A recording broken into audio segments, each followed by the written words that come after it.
Now, I'm sure you know that when you're thinking about your marketing, it all needs to be done with your ideal customer or client in mind.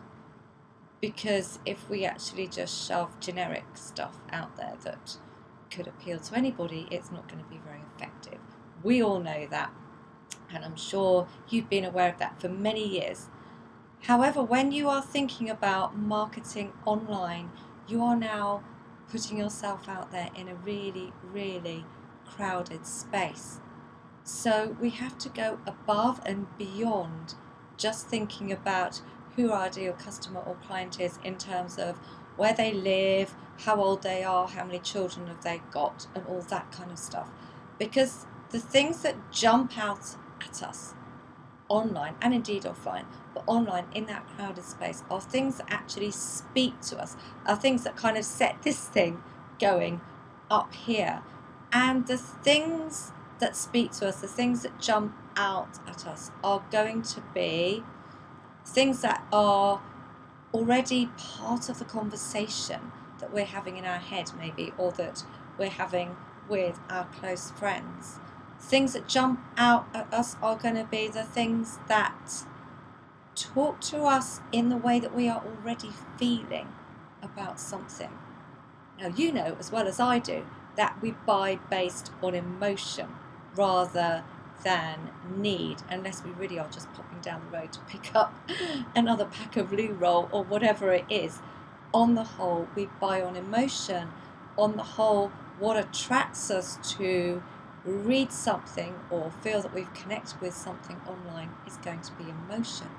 So it's very important for us as marketers of our businesses online to know how our ideal customers or clients feel about the problem or the challenge that we help them with, about the dream that they aspire to that we help them with, how they feel about it now, and how they would feel about it on the other side when it's all solved.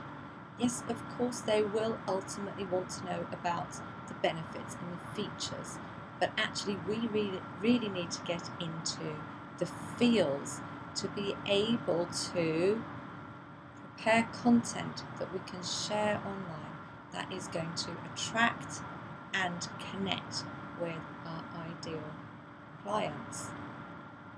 Now, it's the content, it's the stuff that we share online that's going to be doing the heavy lifting for us when we market online, because obviously we can't actually climb inside every single computer and jump out and make friends with our customers, potential customers or clients. We've got to rely on our content, the stuff we share, to do that heavy lifting for us.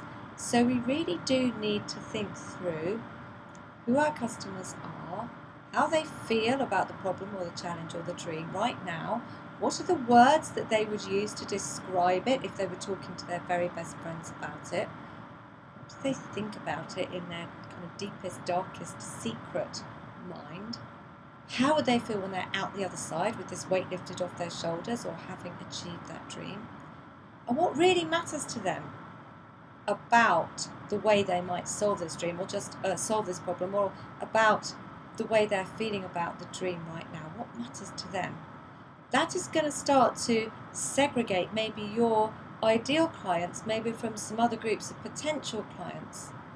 And that's great, because that makes sure that the marketing that you send out is going to be that much more effective, because it's going to be great at attracting the right people to you and not great at attracting the wrong people, which is exactly what we want.